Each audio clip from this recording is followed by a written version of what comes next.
Bonjour, je m'appelle Cathy et voici l'histoire de la manière dont ma mère a ruiné ma santé. Ma mère a toujours été obsédée par l'alimentation et un mode de vie sain. Perdre du poids était son passe-temps favori, même si elle avait toujours été mince et jolie.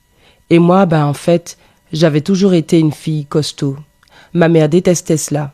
Elle me grondait si je me resservais ou si elle trouvait que je mettais trop de nourriture dans mon assiette.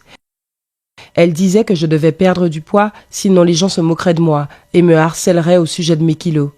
Chaque fois que j'essayais de porter des couleurs vives ou des robes courtes, elle me critiquait et me réprimandait. Alors j'ai commencé à porter des vêtements larges, mais elle détestait ça aussi. J'en avais tellement marre de son harcèlement constant que j'ai finalement accepté de faire un régime avec elle. Ce n'était pas très compliqué, il suffisait de manger moins et de perdre du poids. Alors après avoir suivi un régime pendant plusieurs mois, j'ai bien perdu 10 kilos. Les gens ont commencé à me regarder et à me complimenter sur mon apparence, surtout les autres adultes. Même ma mère, qui ne m'avait jamais dit un mot gentil sur mon corps, disait que j'étais mieux. J'ai commencé à croire que plus j'étais maigre, plus les gens me traiteraient bien. Alors j'ai essayé de perdre encore plus de poids. Mais au lieu de cela, j'avais au contraire repris un peu de poids et ma mère m'avait dit que je me relâchais. Alors j'ai essayé encore, et encore, et encore, et encore. Et chaque fois, ma mère trouvait quelque chose à critiquer chez moi.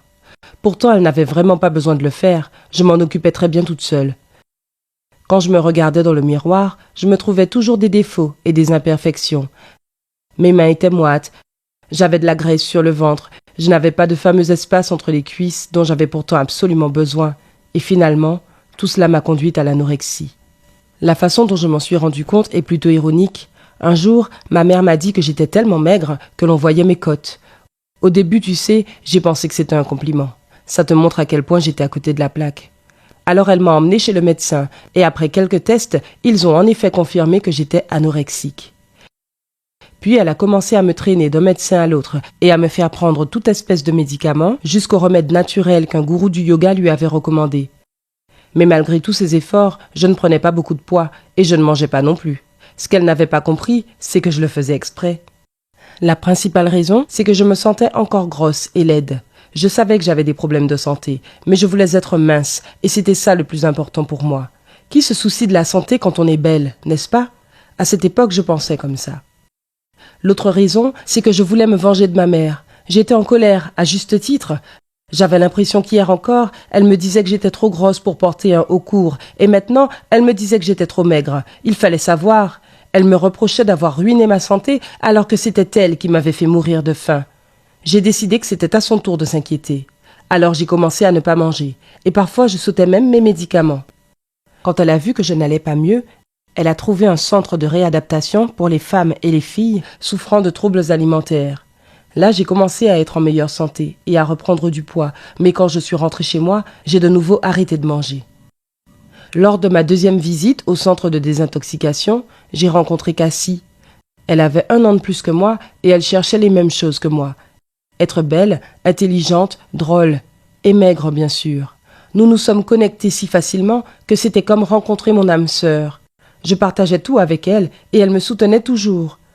Je détestais le moment où nous devions nous séparer, mais nous restions de toute façon en contact, et je savais que la prochaine fois que j'allais revenir au centre, elle serait là aussi. J'ai passé ainsi les 2 années suivantes à faire des allers-retours au centre de désintoxication, mais la dernière fois que j'y suis allée, elle n'était pas là. En plus, elle ignorait aussi mes coups de fil. J'avais peur d'avoir fait ou dit quelque chose de mal. Et puis un jour, je l'ai revue au centre. Bien sûr, j'étais heureuse de la revoir enfin, mais je voulais aussi savoir pourquoi elle avait disparu. Elle avait l'air un peu gênée et mal à l'aise. Elle m'a dit qu'elle était là juste pour avoir des résultats de test, qu'elle essayait d'aller mieux pour de bon maintenant, et qu'elle ne voulait pas rechuter à nouveau, pour être en bonne santé. Elle avait trouvé un excellent thérapeute, qui l'avait vraiment beaucoup aidée. Finalement, elle m'a dit que si je voulais qu'on reste amis, il fallait que j'arrête de mourir de faim juste pour énerver ma mère. Elle voulait que je commence à prendre soin de moi. Elle m'a dit que notre comportement d'avant était autodestructeur et que ce n'était pas une vie, juste une lutte constante pour devenir plus mince. Après son départ, j'ai eu une illumination. J'ai décidé d'aller mieux, quoi qu'il arrive. Je n'allais pas perdre une amie à cause de mon trouble alimentaire. La première chose que j'avais prévu de faire après mon retour à la maison, c'était de parler à ma mère. Je voulais qu'elle admette que mon trouble était sa faute. Alors je lui ai dit que je ne mangeais pas exprès, qu'elle avait ruiné mon amour-propre et tout le reste. On a fini par se crier dessus des deux côtés, et j'ai enfin compris que je n'obtiendrai jamais d'excuses de sa part. J'en ai eu assez, et je lui ai dit que soit elle et moi suivions une thérapie ensemble, soit je continuerais à m'affamer. Étonnamment, ça a marché. Nous en sommes maintenant à plusieurs mois de thérapie. Ma relation avec ma mère est encore chaotique, mais on y travaille ensemble. Je n'ai pas eu de rechute depuis longtemps, même si parfois je me sens encore coupable de manger trop ou de ne pas être assez maigre.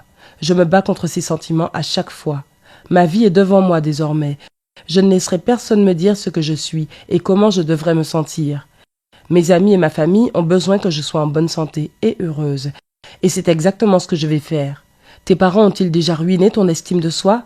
Ou peut-être même ta santé? Partage ce que tu penses de tout cela dans les commentaires et abonne-toi à cette chaîne.